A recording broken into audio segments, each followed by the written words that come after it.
Insane Mark Carney shocks viewers, completely fails in French debate under attack from all sides. The recent French debate has left viewers reeling, particularly for Mark Carney, the new leader of the Liberal Party and Prime Minister. His performance was nothing short of disastrous, failing to resonate with Quebec voters amidst a barrage of challenges from his opponents. In stark contrast, Pierre Poilievre delivered a strong, polished performance that likely struck a chord with swing voters across the political spectrum. Carney's struggles were evident from the start. While he attempted to advocate for fiscal responsibility with promises to cut operational spending, he neglected to mention the potential increase in capital spending, a glaring oversight that drew sharp criticism from both opponents and analysts alike. Bloc Québécois leader Yves-François Blanchet even mocked Carney's plans, dubbing them a Harry Potter budget, pointing out the magical thinking behind such claims.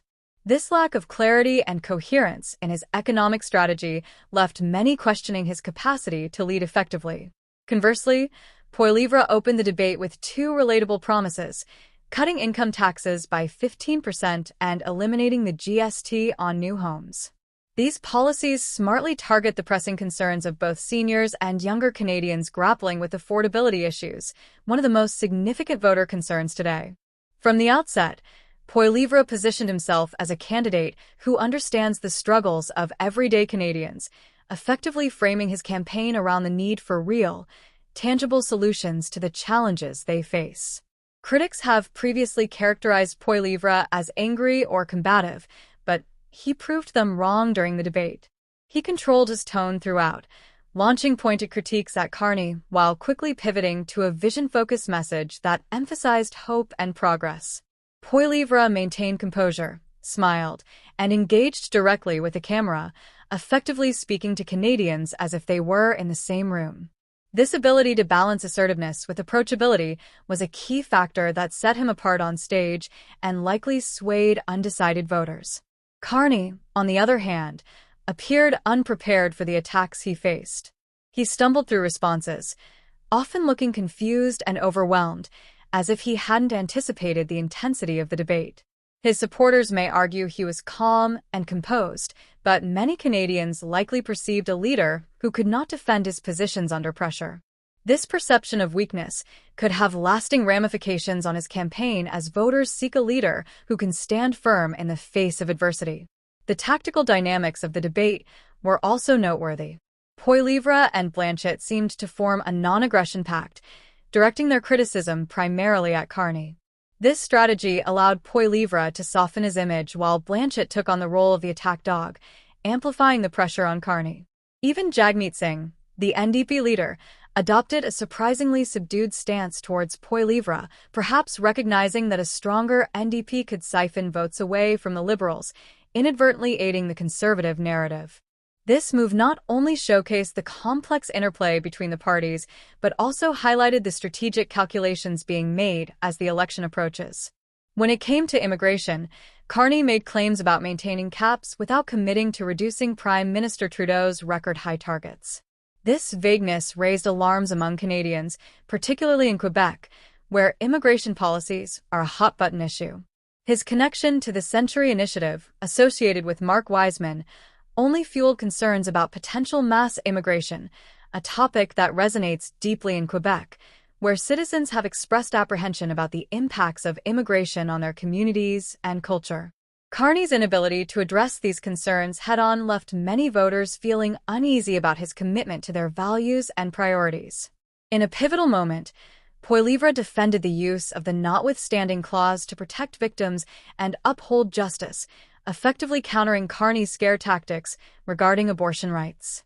He reassured women that conservative policies would remain unchanged and tied the safety of women to broader public safety and law enforcement measures. This approach not only strengthened his position but also showcased his ability to navigate sensitive topics with care, demonstrating to voters that he is capable of addressing their fears while still promoting a strong, principled agenda. Perhaps the most significant takeaway from this debate was that many Canadians saw Poilievre in a new light, moving beyond the negative portrayals often disseminated by the media.